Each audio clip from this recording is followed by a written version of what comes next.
आतंकी हमलों के बाद अब किस तरीके से मोदी सरकार की घेराबंदी शुरू हो गई है। कांग्रेस बरसी है मोदी सरकार पर। राहुल और प्रियंका गांधी ने सरकार से जवाब मांगे हैं।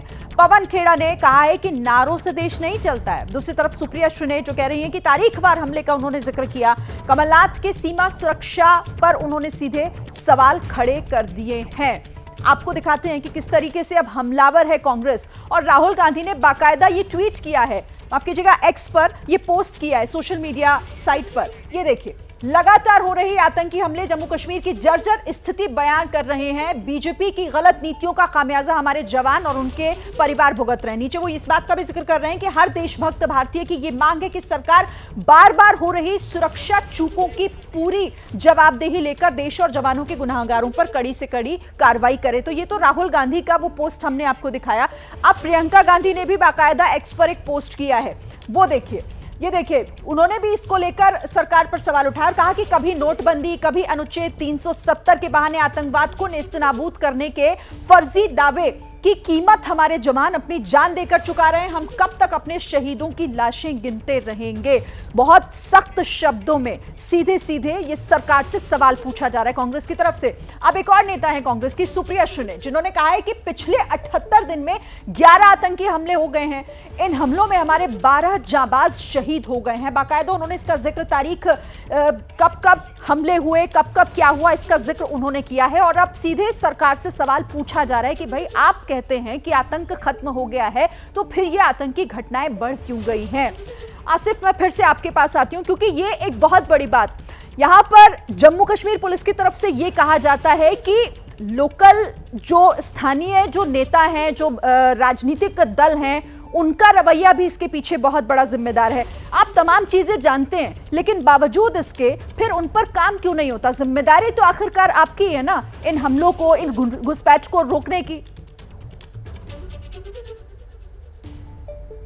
बिल्कुल, देखिए, डीजी का ये बयान कि स्थानीय जो पार्टियां हैं उनका रवैया मिलिटेंसी को बढ़ावा दे रहा है, कहीं ना कहीं खुद पुलिस के काम करने के तरीके पे फिर सवाल उठाता है। और ठीक वैसा ही हुआ, जैसे ही डीजी का ये बयान सामने आया, महबूबा मुफ्ती उन पर हमलावर हो गई और उनको डीजी पर राजनीति करने का आरोप लगा दिया। लेकिन हकीकत यह है कि राज्य में सुरक्षा प्रदान करना सुरक्षा एजेंसियों का काम है। और लगातार पिछले अगर 2 दशकों या 3 दशकों से देखें तो सुरक्षा बलों को खुली छूट मिली है जो भी सक्रिय मिलिटेंट यहाँ पे हैं उनके खिलाफ कार्रवाई करने में।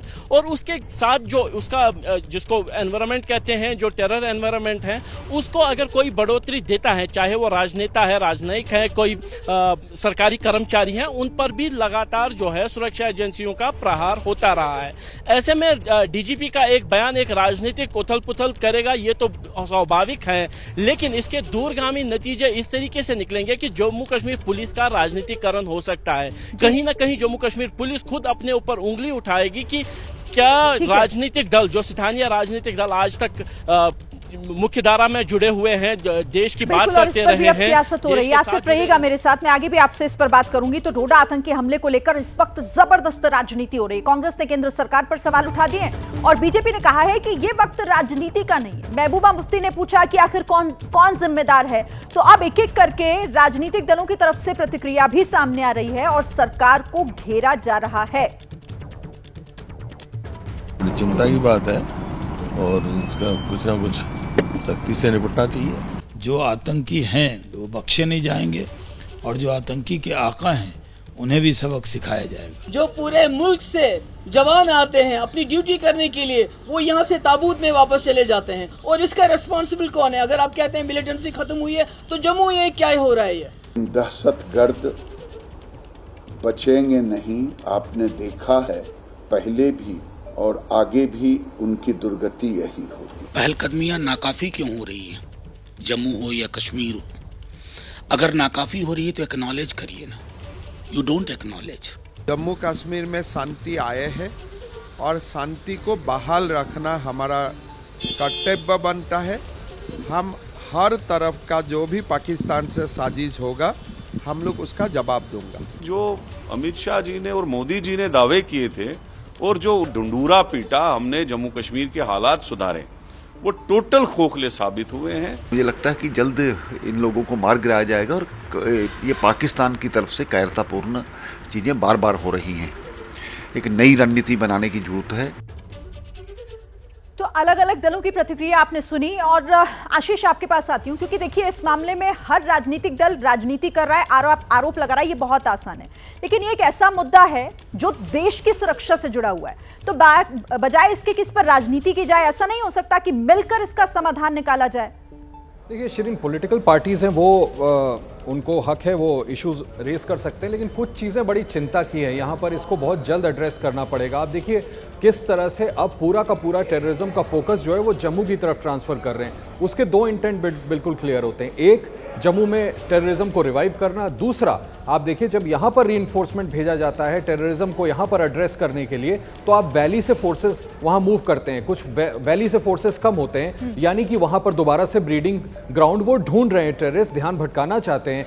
दूसरा पंजाब बॉर्डर से कैसे टेररिस्ट घुस रहे हैं, ये एक नई सबसे बड़ी चिंता का विषय भारत के लिए होने वाला है, जिसको एड्रेस करना बहुत जरूरी है। अभी मैं देख रहा था आप जो साउंड बाइट सुना रही थी, एक छोटी सी बात मैं बोलना चाहता हूं, उसमें ये कह रहे थे कि हम शाहनवाज हुसैन कह रहे थे कि कोई दोषी आतंकी बख्शा नहीं जाएगा। आप कैसे नहीं बख्शेंगे?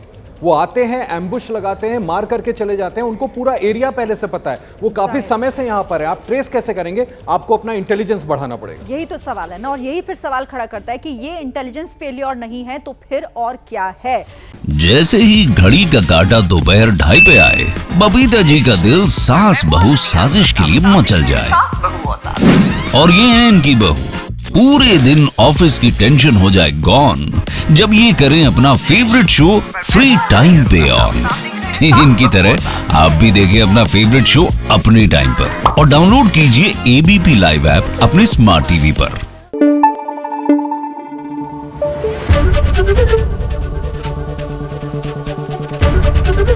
एबीपी न्यूज आपको रखे आगे।